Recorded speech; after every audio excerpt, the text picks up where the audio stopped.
aqui de Jesus para ler a palavra para nós.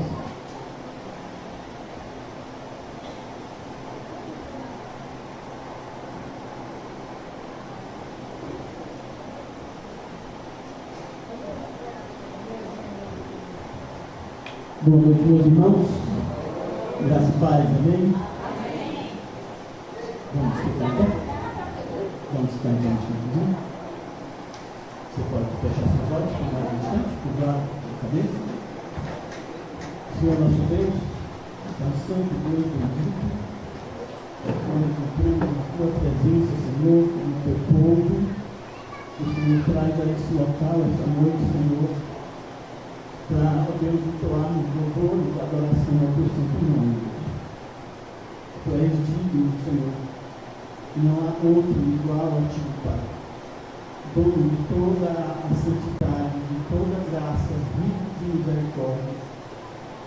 Quão pequenos, Senhor, somos nós. Quão insignificantes, Deus, somos nós, não chegarmos à tua presença, Pai. Mas o sangue do teu Filho, Ele nos limpa, nos purifica, Deus, e nos permite ter livre acesso a Ti. Nós não queremos chegar, Senhor, aqui no local da adoração, Senhor, do mesmo jeito, ó Pai, que saímos domingo após domingo, Pai. Nós queremos chegar, ó Pai, com as nossas vidas melhoradas, Senhor. E queremos sair, Deus, impactados pela tua presença, pelo teu toque nas nossas vidas. E nós queremos, Senhor, estar dia após dia, ó Pai, mais e mais, ó Pai, lançados e perguntados na tua presença. Senhor, nós pertencemos a Ti, esse povo é teu, comprado com o teu sangue. Nós somos o teu povo, Senhor, peregrinos por esse mundo ainda, Senhor, mas com o endereço certo. Seguindo, ó Deus, que um dia estaremos eternamente na tua presença. Nos ajuda, Senhor, a viver a vida que dignifica o sacrifício de Jesus Cristo. Senhor, todas as vezes que nós chegarmos aqui na casa de oração, esse local que o Senhor consagrou há anos atrás para ser um local de receber um povo que vem aqui disposto, ó Pai, a adorar o teu nome, todas as vezes que nós chegarmos aqui, ó Pai, nos tome, Senhor, nas tuas águas. Senhor, nos tome, Senhor, a nossa mente, o nosso coração. Ó Deus, que a cada dia nós possamos estar nos esvaziando de nós mesmos. Que só haja espaço na nossa vida para o verdadeiro louvor e a adoração, Senhor, que não será perfeita aqui, mas que não deixe de ser um belo ensaio até o dia que nós nos encontraremos. Estaremos contigo por toda a eternidade. Em nome do teu amado Filho, nosso Senhor Jesus Cristo, que vive e que reina para sempre. Amém e aleluia. Aproveite a sua Bíblia em Ruth, capítulo 4. É o texto que nós vamos ler essa noite.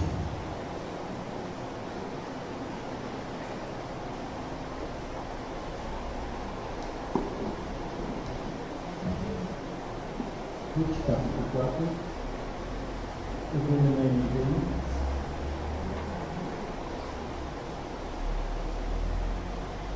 Enquanto isso, Boaz subiu à porta da cidade e sentou-se exatamente quando o resgatador que ele havia mencionado,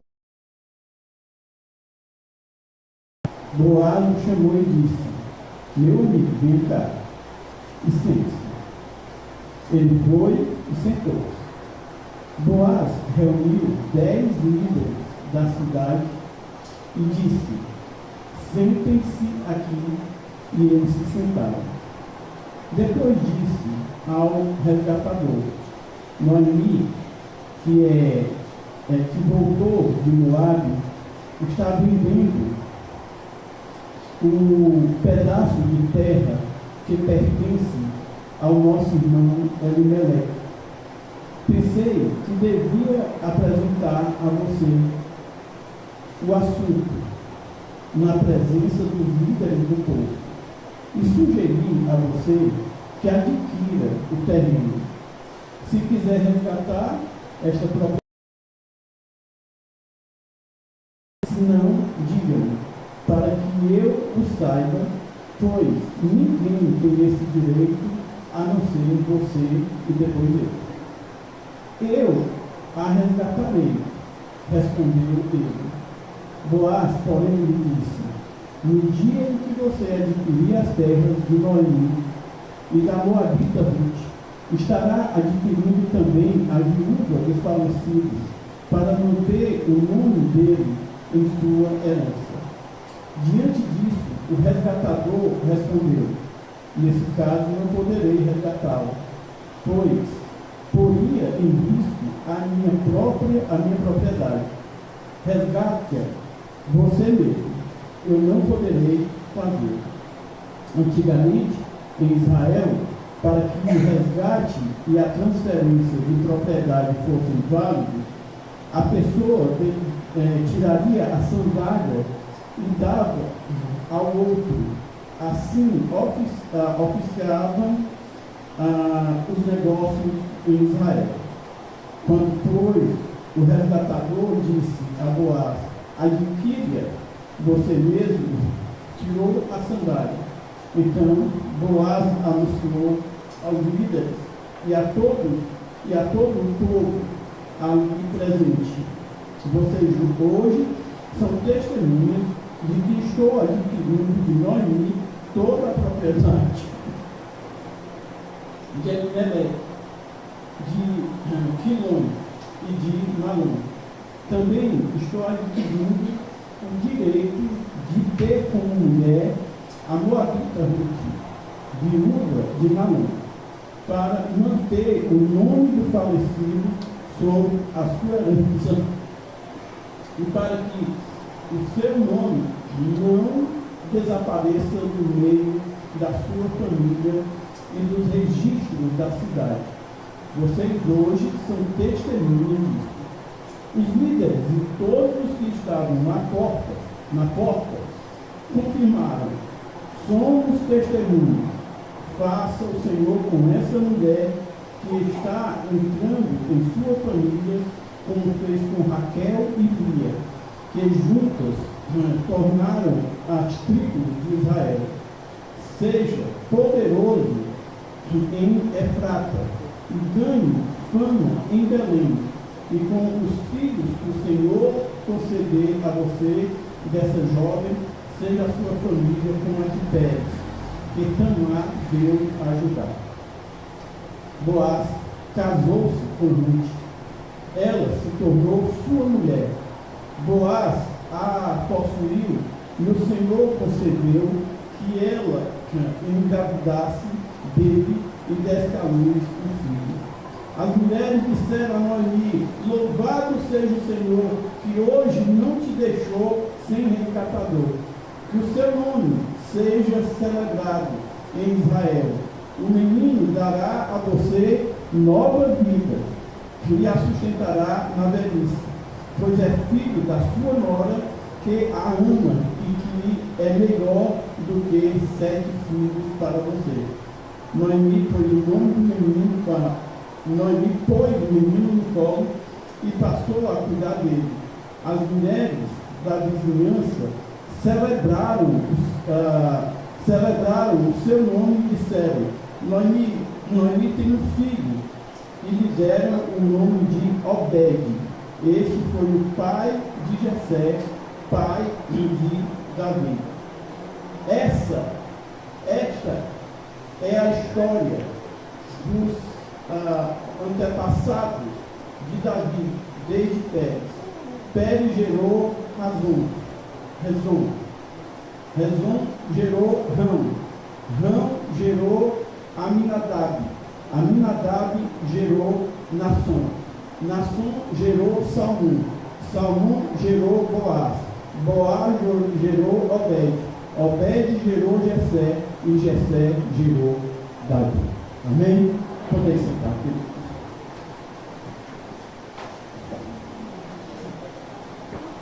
Meus queridos, nas últimas semanas, já meses, nós temos caminhado pelos campos da colheita e indo até o Calvário. Temos andado pelo livro de Ruth e feito descobertas tão maravilhosas, com coisas que são tão práticas para os nossos dias atuais.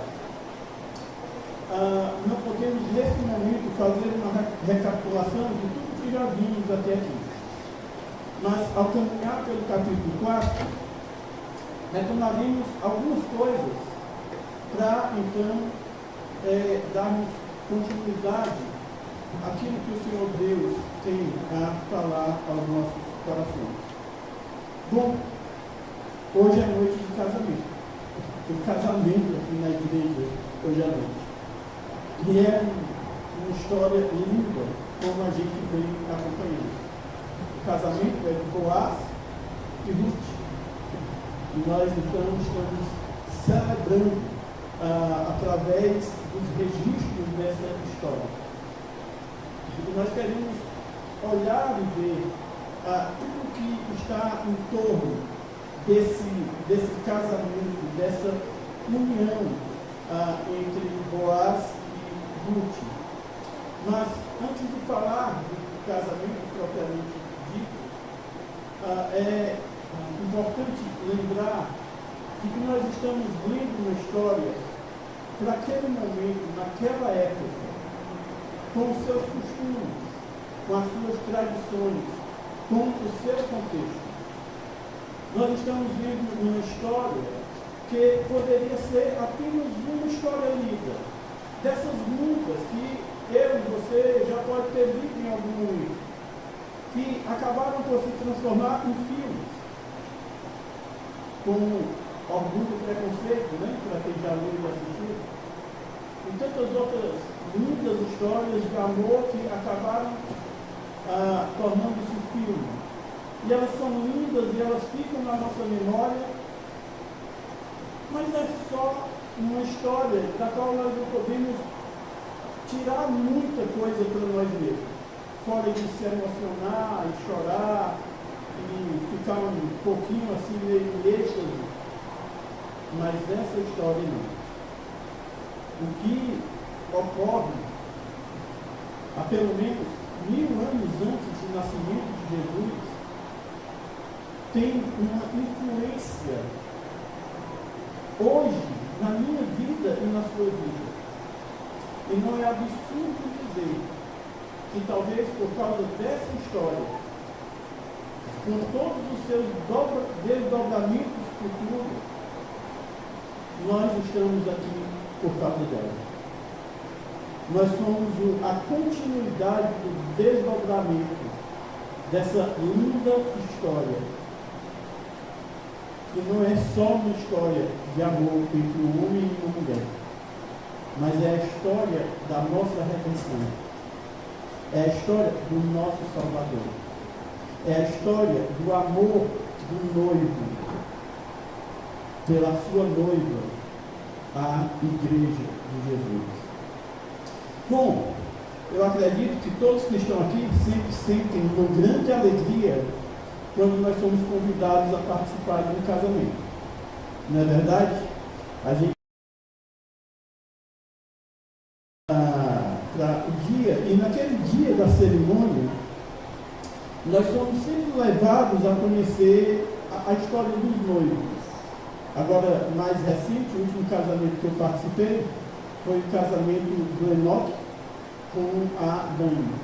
E o Enoque é um sul-africano, casando com uma nordestina aqui dos Pereiros dos Freitas. E aí aquele casal tinha muitas coisas para contarem. A gente vê como Deus, de forma tão grandiosa, maravilhosa, uniu duas pessoas distantes em todos os aspectos. E aí a gente vai conhecendo na hora da cerimônia, os detalhes, como eles, a circunstância que os levaram e até aquele momento do passo da união. Muito obrigado, meu irmão. Não me faltará uma coroa no céu.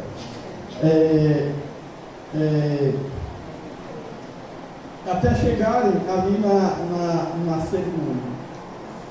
E hoje, eu queria partir disso, de podermos participar desse casamento de Boaz e Ruth, e vamos ver todas as circunstâncias que os levaram a esse momento do casamento e da união deles.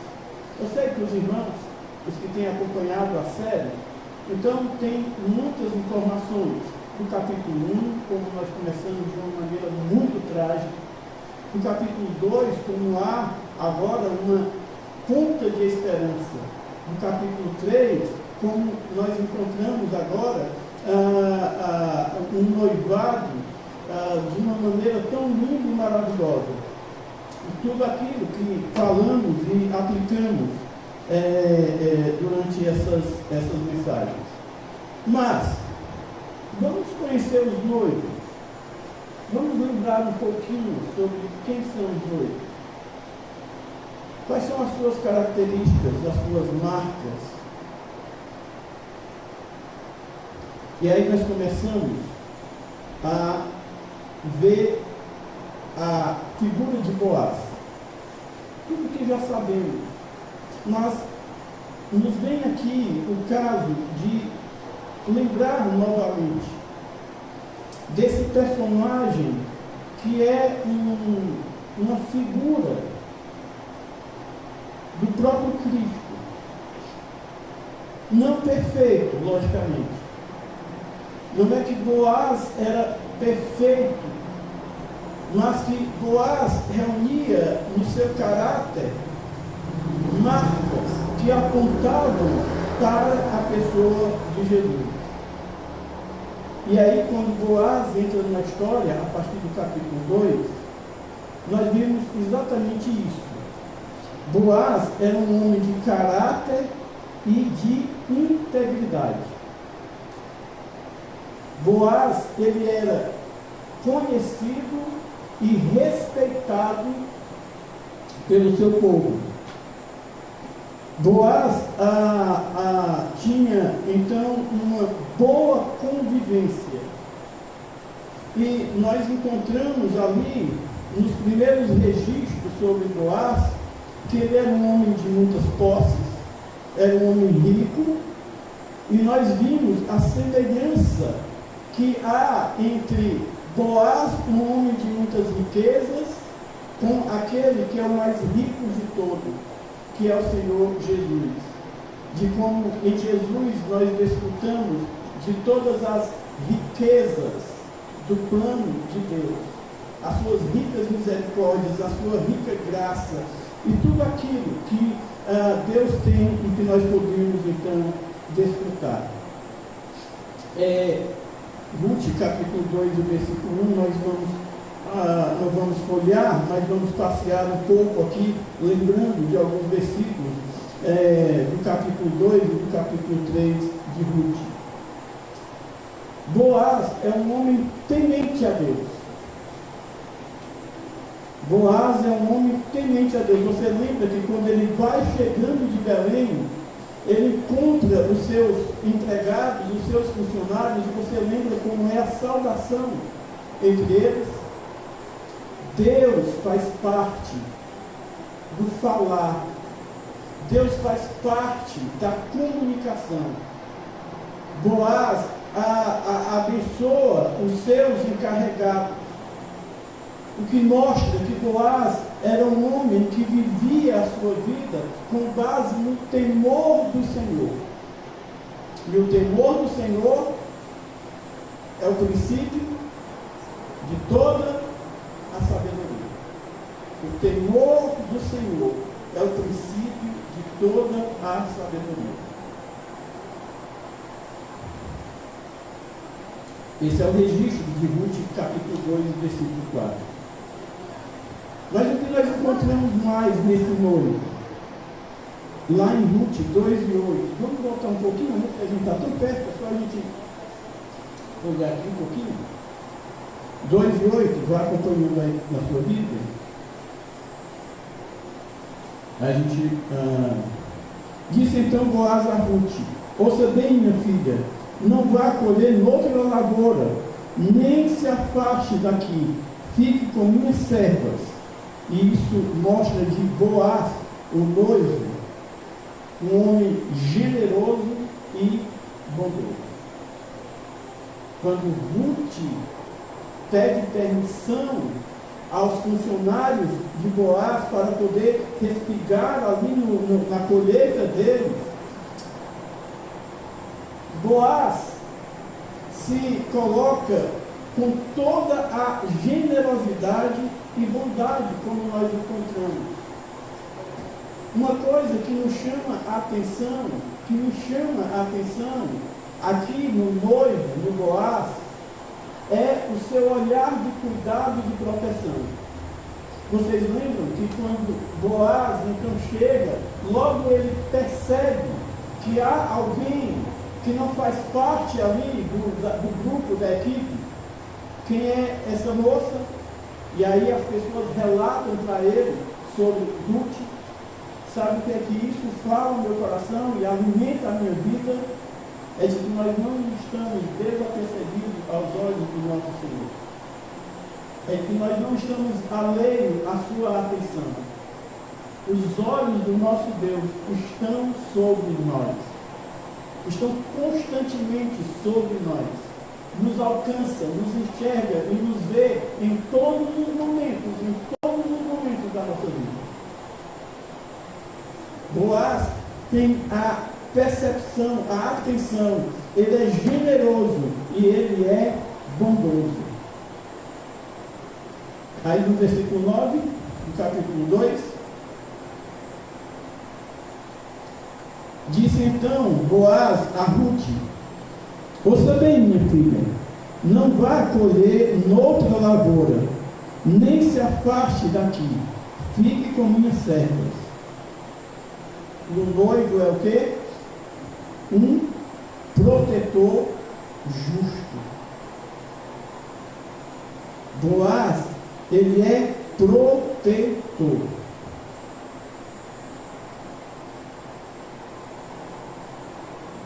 O noivo, ele é um homem trabalhador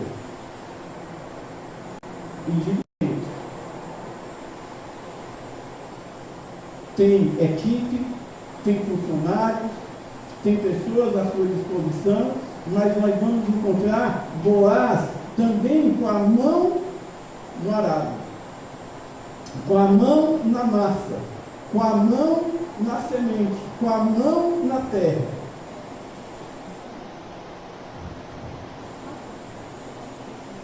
Ruth 2, versículo 10.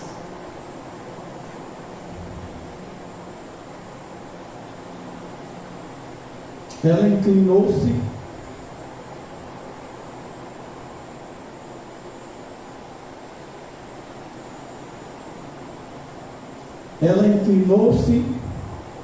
e prostrada com o rosto em terra,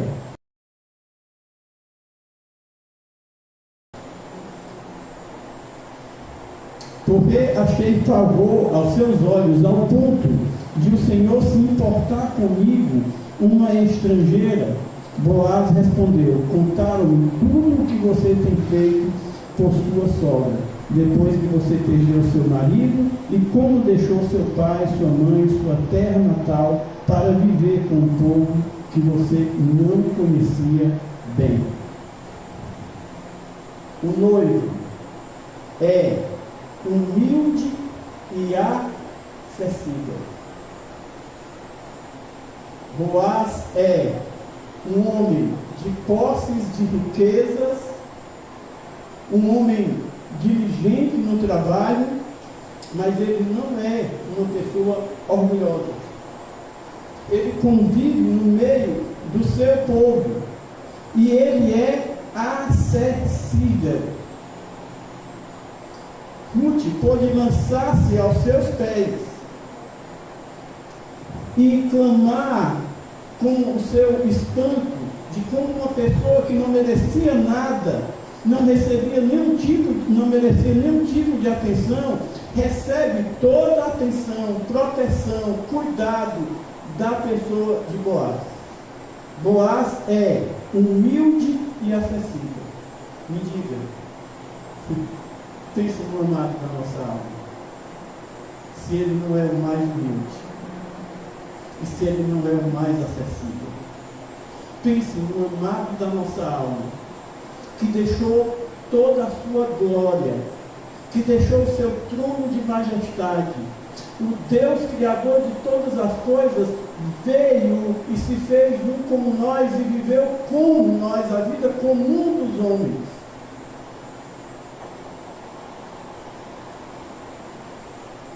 Com um objetivo: se deixar e se permitir ser encontrado. O nosso Deus não é um Deus ausente. O nosso Deus não é um Deus distante. O nosso Deus não é um Deus que nós precisamos marcar dia, horário e agenda e ainda com que esse horário e essa agenda flui. O nosso Deus não nos deixa esperando. Ele se deixa ser encontrado qualquer um de nós. Você que nos visita essa noite, você que ainda não tem livre acesso ao Rei dos Reis e ao Senhor dos Senhores, mesmo sendo quem nós somos, ele se deixa ser acessível. Nós podemos nos achegar a ele e nos lançar a ele, e ele olha para nós, e ele aquieta e acalma a nossa dor, a nossa luta, ele sossega o nosso coração. E é o único local onde nós encontramos verdadeira paz. Aos pés daquele que é humilde, mesmo sendo o Todo-Poderoso. Aquele que, sendo tudo que é, se deixa ser encontrado por mim, miserável pecador, homem falho, homem com defeito, que jamais poderia, por mim mesmo, fazer alguma coisa. Ele vem e ele diz: estou aqui, com os meus olhos atentos, guardando e protegendo.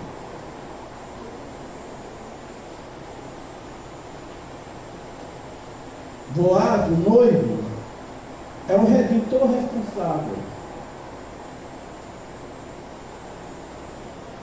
Abra aí em Ruth 3 e 12.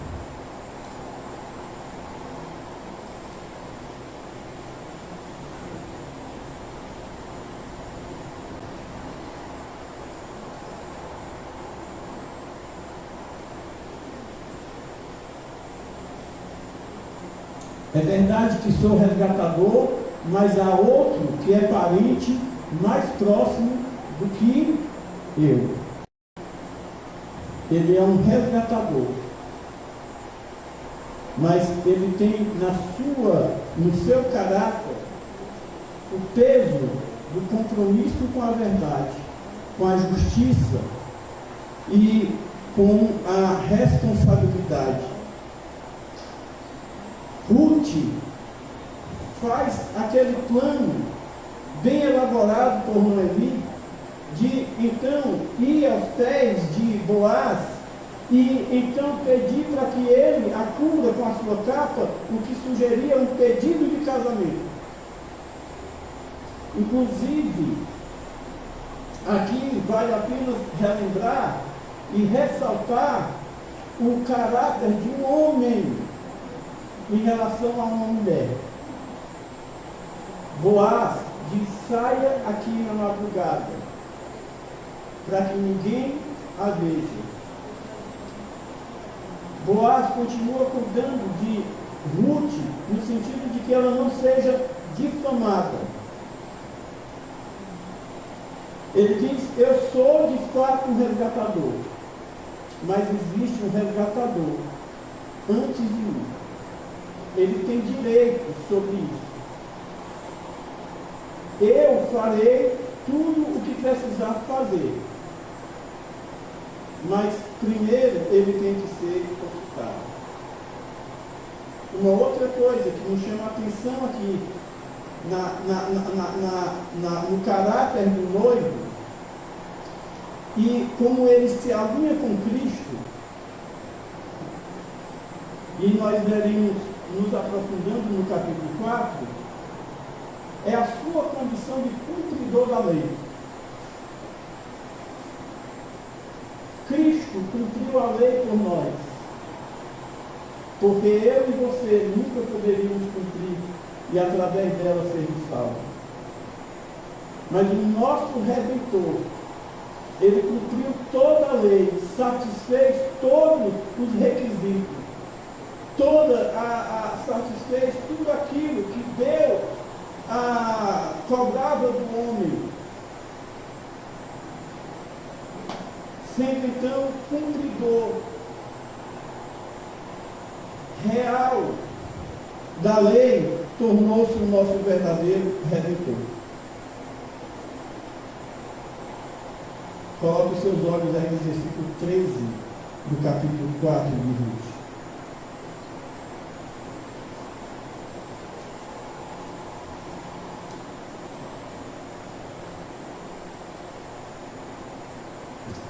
Boaz casou-se com Ruth e ela se tornou sua mulher. Boaz teve relações sexuais com ela e o Senhor concedeu que ela engravidasse e desse à luz um filho.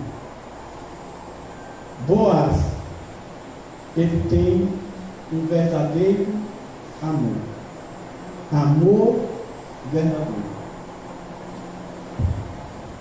e amor verdadeiro vivido da forma verdadeira. Essas são as qualidades, as características desse homem excepcional. Meninas, olhe pelo Boaz na sua vida. Mas não se muda. A gente pensa no Cristo encantado, né? Aí depois descobre que ele não é tão encantado assim, né? Ele está mais para sapo mesmo do que para Cristo, né? Nós não encontraremos um Boaz, mas Deus tem preparado alguém com o coração segundo o coração de Deus para a sua vida. Aos solteiros, ore e creia de que Deus tem para as nossas vidas um propósito e um projeto que traz glórias ao seu nome. Que pessoa maravilhosa, que homem cheio de qualidades, mas essas qualidades estão ainda incompletas e imperfeitas. Todas essas qualidades, e mais algumas que já citamos, elas são reais e absolutas em uma pessoa: Jesus Cristo, o nosso Salvador. Eu lembro já muito atrás, eu estava ouvindo uma canção que ela diz assim: todo mundo necessita, nessa vida, seja lá quem for, ter a coisa mais bonita, que é o verdadeiro amor. Aí a música vai falar de Jesus. Mas estava nessa parte e eu estava no trabalho e o rapaz falou, apaixonado, né? Nem percebeu que era uma música de crente, né? E eu disse, é por um homem.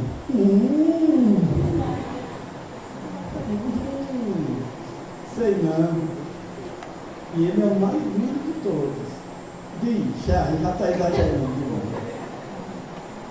Os olhos dele o sorriso dele.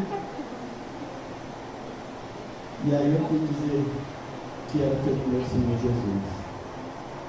Esteja apaixonado pelo mais belo e mais perfeito, pelo noivo ideal das nossas vidas. E a noiva, Pananã. Não é pananã, não, é tan, tan, tan, tan, que entra a noiva. Vamos conhecer a nossa Ruth, a tão maravilhosa Ruth, que tem como características, primeiro, fidelidade. Ruth 1,16, vamos estar aqui, porque esse é um dos versículos mais fortes, né, de toda a história e até mesmo de muitos momentos da Bíblia. Ruth, porém, respondeu: não instas comigo para que te abandone e que não mais te acompanhe. Onde fores, irei. Onde repousares, ali repousarei. O teu povo será o meu povo, e o teu Deus será o meu Deus. Uma mulher que prefere ser fiel à sua sogra, Noemi, uma mulher de idade, viúva, padecendo necessidades, sem muita esperança, voltando para o seu povo, para a sua terra. Ruth prefere a fidelidade. Ela é fiel. Irmãos, como fidelidade é algo que precisa ser tão vivido por nós. Uma fidelidade à sua sogra, em abrir mão do seu povo, da sua terra, para cuidar então de alguém que está tão amarga, sem nenhuma esperança. Outra característica de Ruth: amor e lealdade familiar. 21 e 22.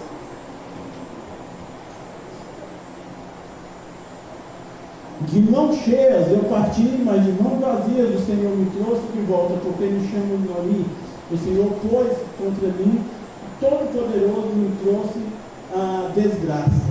Vimos sobre isso, como Noemi tem uma teologia correta e um relacionamento errado com Deus, mas em todo esse cenário caótico da vida de Noemi tem esquecido que Deus tem dado a ela quem? Uma Ruth. Lembre-se do que Deus tem deixado com você. Quando Deus parece ter tirado tudo, quando parece que está ficando pouca coisa, ou quando muitas pessoas estão se afastando, Deus sempre tem nos dado uma Ruth, alguém que preferiu ficar conosco, alguém que preferiu ser fiel, e alguém que preferiu ser leal. Lealdade à família. Miséria, mas eu vou estar contigo, mãe. Aonde quer que você esteja, eu cuidarei de você. Terceiro, humildade. Humildade. Já lemos o texto, quando Ruth se prostra aos pés de Boaz. Irmãos, essa condição de humildade é algo que é tão maravilhoso perante os olhos de Deus.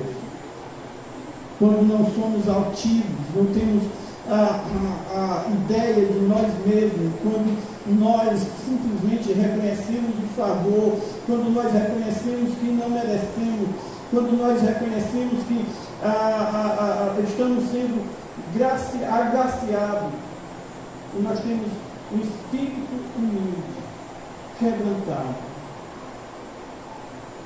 Irmãos, que toda a natureza, espírito de orgulho, de altivez, caia sobre as nossas vidas, sobre a vida da igreja, sobre o povo de Deus. Que a nossa condição não seja menos do que humildes. Mas não é de dizer que eu me orgulho de ser humilde. Eu sou tão humilde que eu me orgulho de ser humilde. Aí acabou a humildade, né? Vamos abrir aí em Tiago 4:10.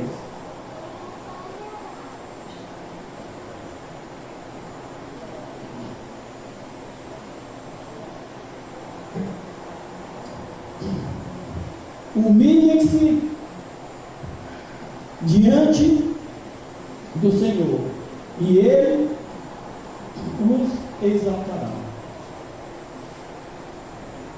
Humildade diante de Deus, e Ele nos exaltará. E no final da história de Ruth vai nos dizer isso. Ruth é trabalhadora e dedicada. Começa o dia de manhãzinha cedo, Ruth já está no campo. Dedicada.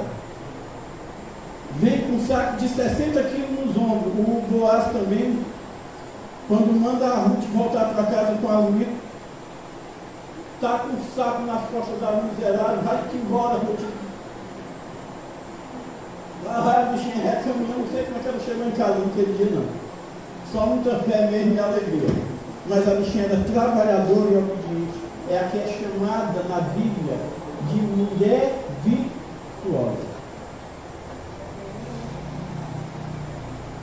Ruth é o quê? Corajosa. Gente, ela deixa a sua terra, o seu povo, deixa tudo para ir morar em um local totalmente estranho e diferente para ela. Ela é movida por coragem.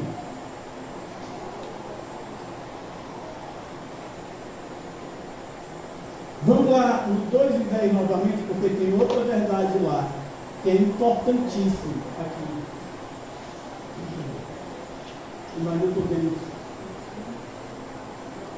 Ela inclinou-se e prostrando com o rosto em terra e clamou, porque achei favor aos teus olhos, ao ponto de se te importaste comigo, uma estrangeira. Nós encontramos aqui humildade, aqui nós encontramos verdade sobre Boaz, é acessível, encontramos de Ruth humildade, e tem outra característica aqui. Ruth é respeitosa. Ela é respeitosa. Que qualidade! Principalmente nos nossos dias atuais, com essa demanda do feminismo, né, que luta para que as mulheres não sejam genuinamente aquilo que Deus deu para elas serem, sem perder nada da sua beleza, nem da sua essência. Ruth é respeitosa. E essa característica é lembrada e lançada lá em Efésios capítulo 5, na figura de Jesus com a igreja, relacionando com o casamento entre o homem e a mulher. Mulheres serem o quê? Submissas. Respeitem os seus maridos. E é o que ela é. Ruth 13:5, por gentileza.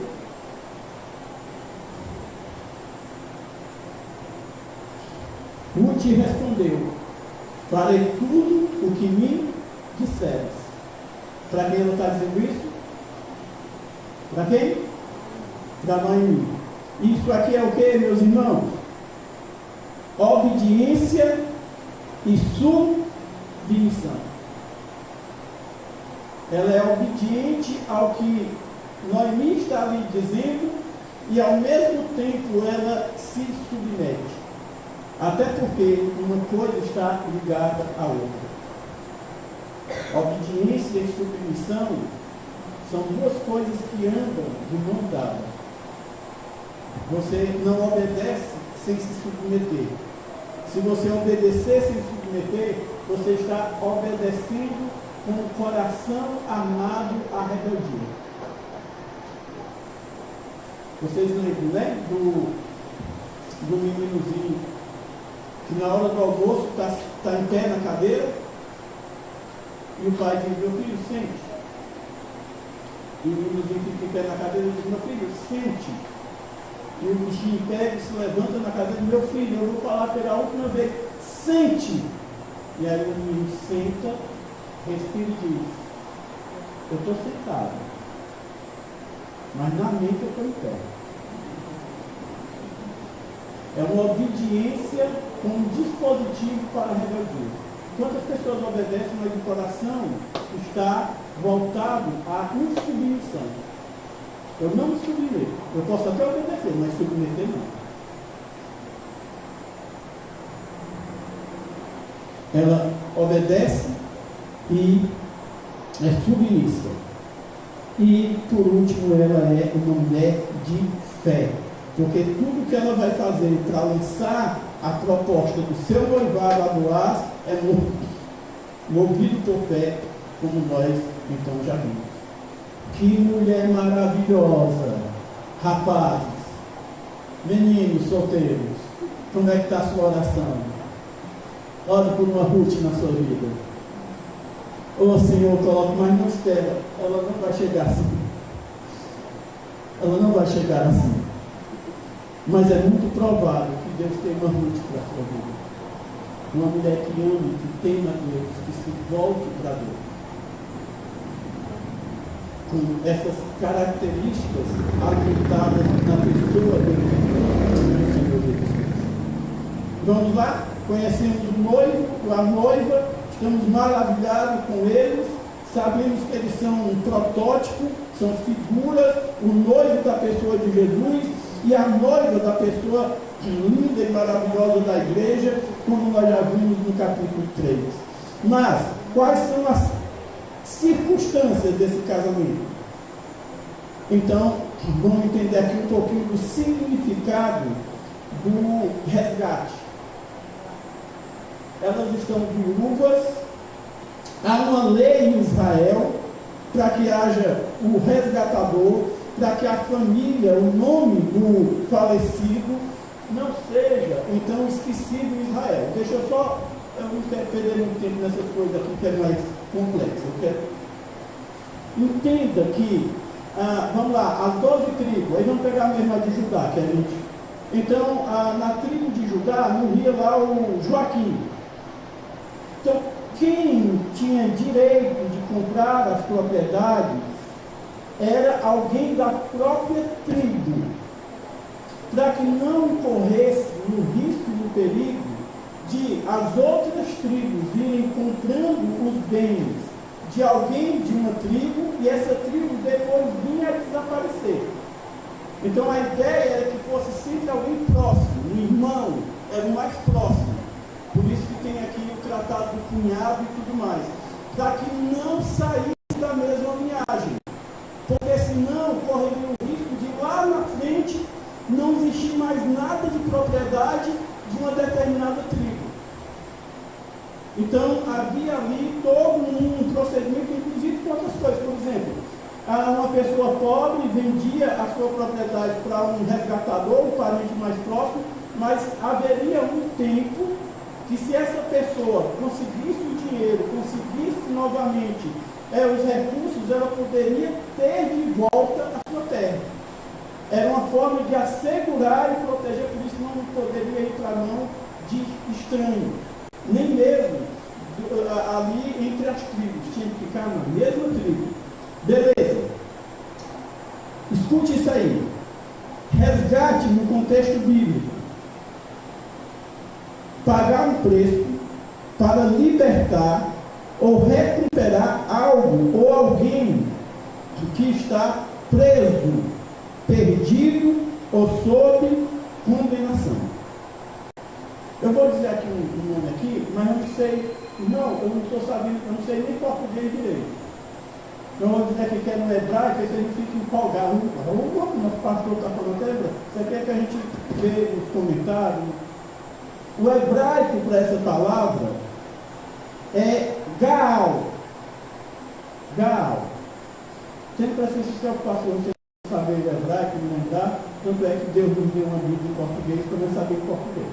Mas a palavra é Gaal, que significa remir, redimir, resgatar com um parente próximo. O hebraico, o aramaico aqui, nós deixa aqui para os tradutores, deixa para a Esther. A Esther a gente se vira aqui com o Gaal. Mas é esse o significado. Alguém para isso. Vamos ver dois textos aqui rapidinho, só para título de compreensão. Levítico 25 e 25.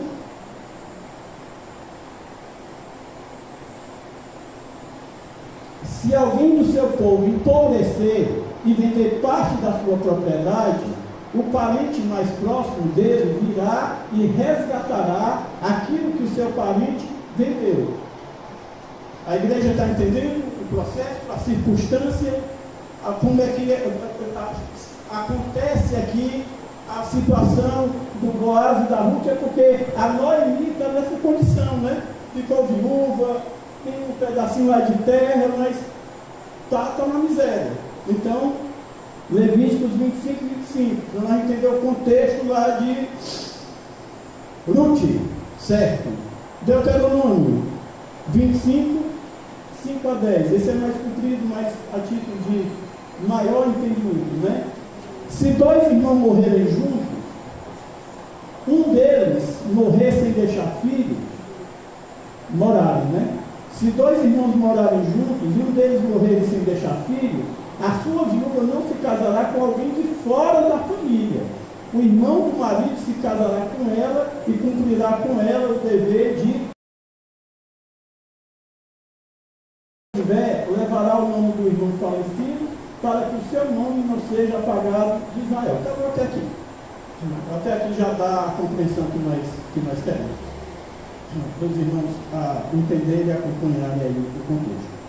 Boaz era o Gaal, era o remidor, o resgatador de Ruth. Era um parente próximo, mas ainda havia um parente mais próximo do que ele. Eu quero chamar a sua atenção para uma virada de chave aqui, no sentido de como, até aqui onde nós caminhamos, quais são os efeitos para nós hoje, para a humanidade hoje, para nós aqui hoje à noite. Boaz era o resgatador de Ruth.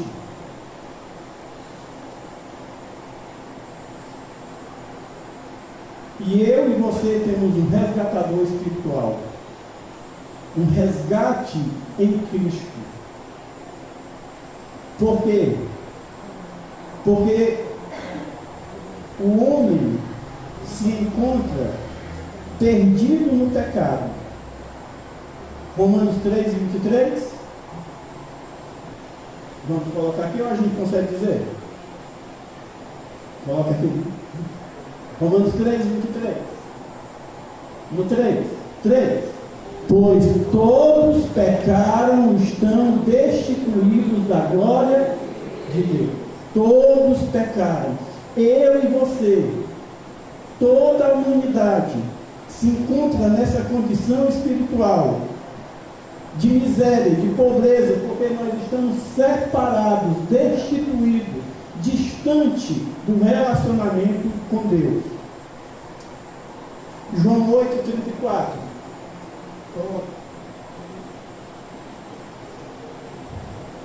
João 8, 34. Jesus respondeu. Vamos lá. Em verdade lhes digo, todo aquele que pratica o pecado é escravo do pecado.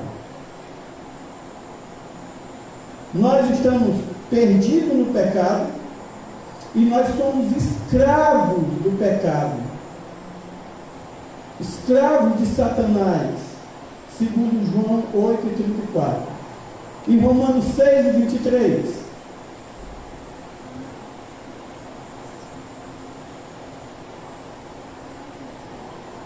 Porque o salário do pecado, mas o dom gratuito de Deus é a vida eterna em Cristo Jesus.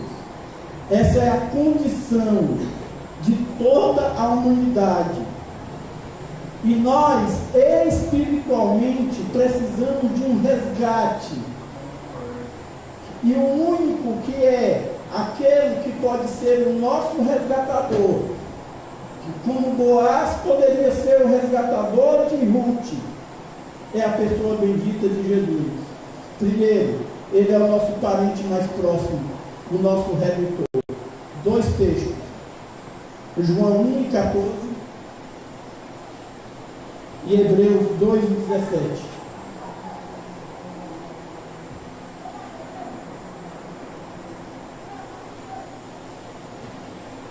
Aquele que a palavra tornou-se carne e viveu entre nós. Vimos a sua glória, a glória como do unigênito, vindo do Pai, cheio de graça e de verdade. Ele, Jesus Cristo, tornou-se, o Verbo se fez carne, tornou-se acessível a nós. Ele tornou-se o nosso Redentor, o nosso parente mais próximo. Se alguns estudiosos concordam,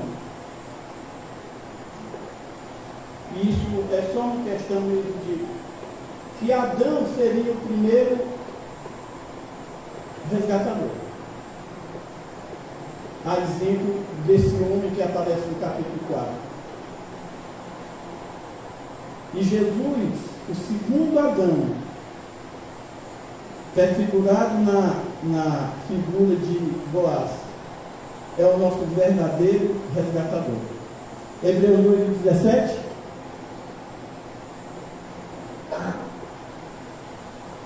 Por essa razão, ele deveria ser semelhante aos seus irmãos em todos os aspectos, para se tornar sumo sacerdote misericordioso, fiel com relação a Deus e fazer expiação pelos pecados do povo.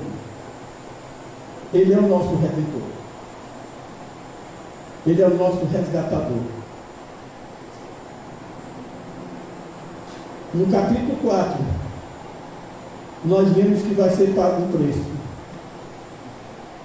Abra sua Bíblia em 1 Pedro, capítulo 1, versículos 18 e 19.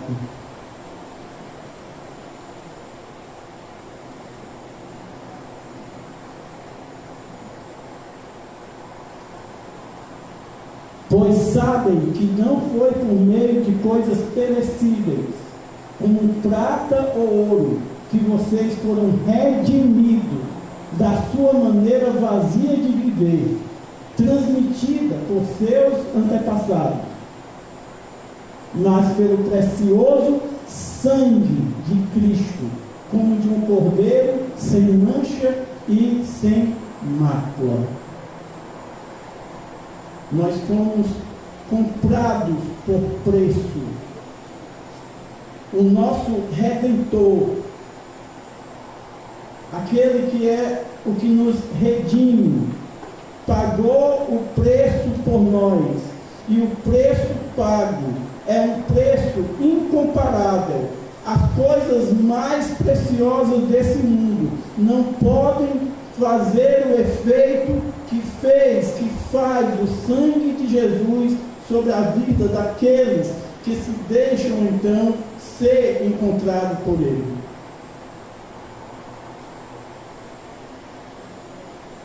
Nós somos preciosos, irmãos, em relação ao que foi pago. Nós não somos preciosos porque nós somos a coisa mais linda do mundo, não. Você é precioso, não é nada disso, não tem nada a ver com isso. Precioso quando pensamos na moeda que foi paga sobre as nossas vidas. Eu já disse isso em tom de brincadeira, mas digo de novo, né? Você já deve ter dito com alguém, espero que não. Também espero que você não tenha ouvido a expressão que não vale nada. Não vale nada. Meu filho, nós vale é muito. Nós vale a coisa mais preciosa. O material mais precioso, que é o sangue, a vida de Jesus, que foi dado em meu e em seu favor. Efésios 1:17.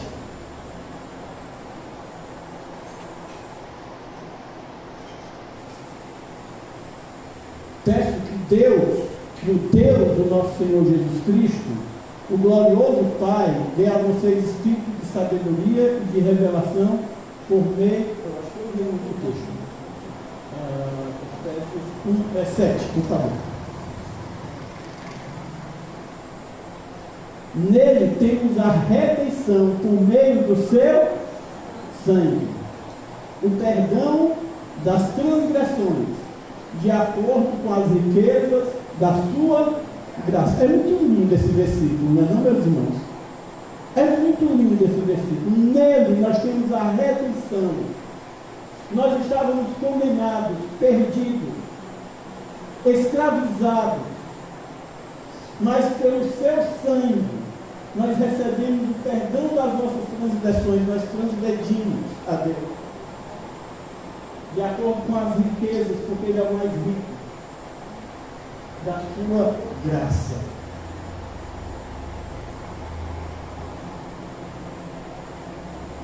Preste atenção nesses próximos 3 versículos,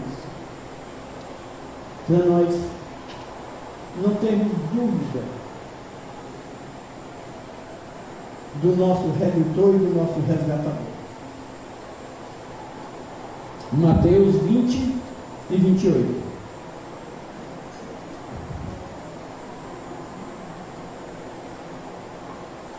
Tal como o Filho do Homem, que não veio para ser servido, mas para servir e dar sua vida em resgate por muitos. Só Ele.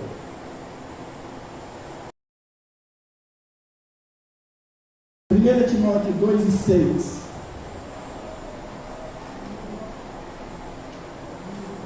Primeira Timóteo 2 e 6.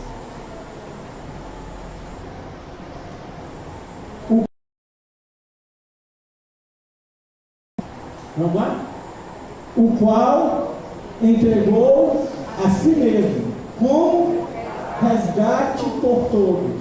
Esse foi o testemunho dado no seu devido tempo. Ele se deu como quê? Resgate. O nosso resgatador. O Boaz lá de Ruth, para nós, é o Cristo, o Jesus, o Filho de Deus, aquele que nos amou, aquele que cuida, aquele que nos olha, aquele que nos protege, aquele que nos ama com amor verdadeiro, aquele que nos dá atenção, aquele que é humilde, aquele que é manso, aquele que é a expressão da glória de Deus. Colossenses 1, 13 e 14. Pois Ele nos resgatou do domínio das trevas e nos transportou para o reino do seu Filho amado. Pois Ele nos resgatou do domínio das trevas e nos transportou para o reino do seu Filho amado. Pode passar? Nele temos a redenção e o perdão dos pecados. Queridos, por que é importante trazer tudo isso? É importante porque nós podemos ler a história de Ruth e só ler, e não fazer as conexões espirituais que toda aquela história linda e maravilhosa, que é mais do que a história de Boaz e Ruth, é a história da igreja em Jesus, é a nossa história com o nosso Redentor. Tudo aquilo representa o plano perfeito de Deus em relação ao ser humano e a salvação de muitas almas.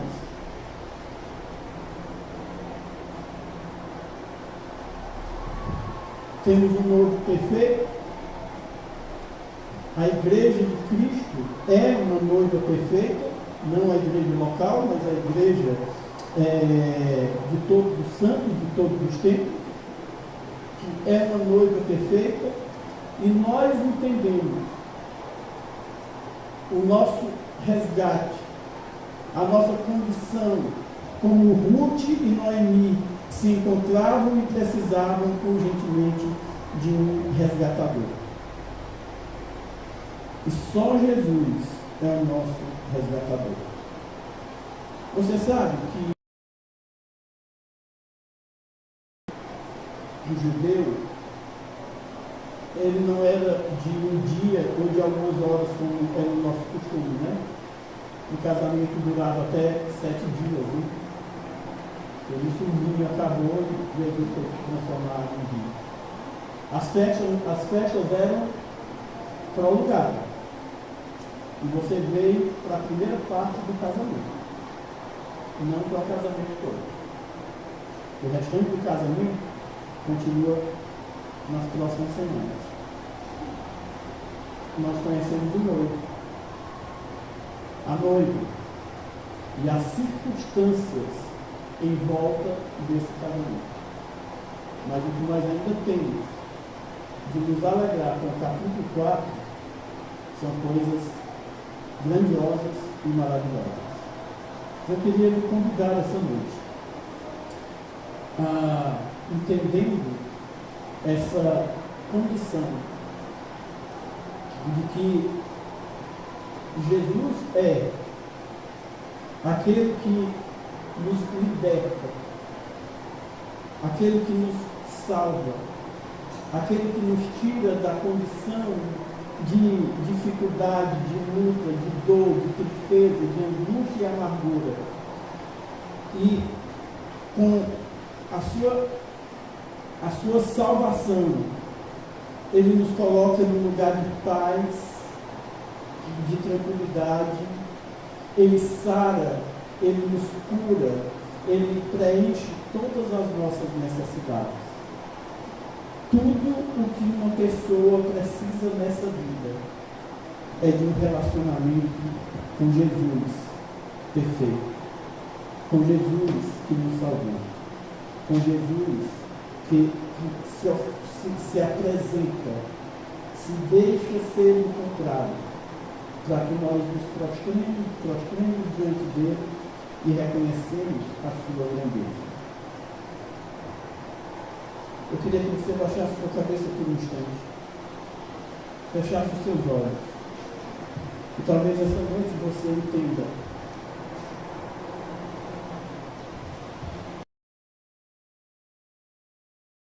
um resgatador. Você precisa de alguém para ser o seu salvador, salvador da sua alma, aquele que pode lhe dar a paz que excede todo entendimento. Talvez como Ruth nós possamos dizer essa noite: como o Senhor pode se importar comigo, sendo eu de longe? Como o Senhor pode me dar proteção? Como teus olhos podem estar sobre mim? Meu querido, os olhos do Senhor estão sobre você. E Ele se importa. E Ele cuida. Mas Ele quer mais do que um cuidado temporal. Ele quer mais do que um cuidado de um momento. Ele quer ser o seu Senhor. Ele quer viver, Ele quer que você viva sob os seus cuidados por toda a vida e por toda a eternidade. Eu queria convidar a você que sente essa necessidade no coração de entregar e confessar, entregar sua vida e confessar a Jesus Cristo como Salvador. A fazer isso ainda hoje, porque o tempo da salvação é hoje. E eu queria orar, mas queria dar uma oportunidade que havia alguém com esse desejo. E você manifestar isso. Eu preciso desse Salvador. Eu preciso de um resgatador. Eu preciso de alguém tão lindo e maravilhoso como Jesus que é apresentado essa noite. Tão belo, tão completo. É tudo que eu preciso na minha vida. Eu vou convidar o Ministério do Louvor para vir aqui. E os irmãos vão louvar. Enquanto nós estamos louvando, mesmo sentado, e você deseja reconciliar-se com Jesus, confiar em Jesus como seu Salvador, você simplesmente fica em pé no seu lugar. Toda a igreja vai estar sentada. É só uma forma disso ficar externado.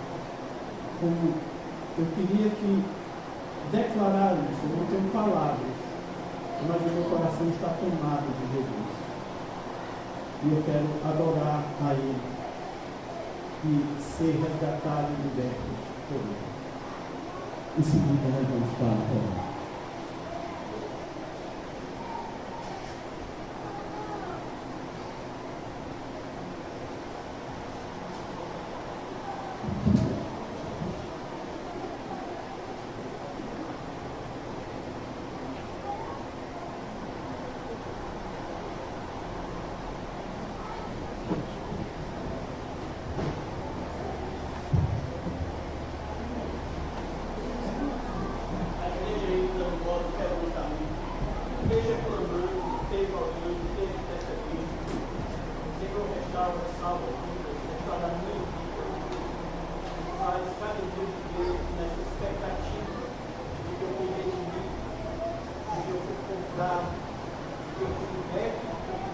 Aleluia.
esposa, a esposa, os filhos, a igreja. Vamos fazer assim. Vamos fazer assim. Aí está o meio da igreja. O mesmo assim, então não sei, o outro daqui vem mais para cá, o outro daqui vem para cá. Já ocupar o meio da igreja. Pode vir, pode isso. Isso. No meio da igreja, isso. A unidade da igreja. Isso.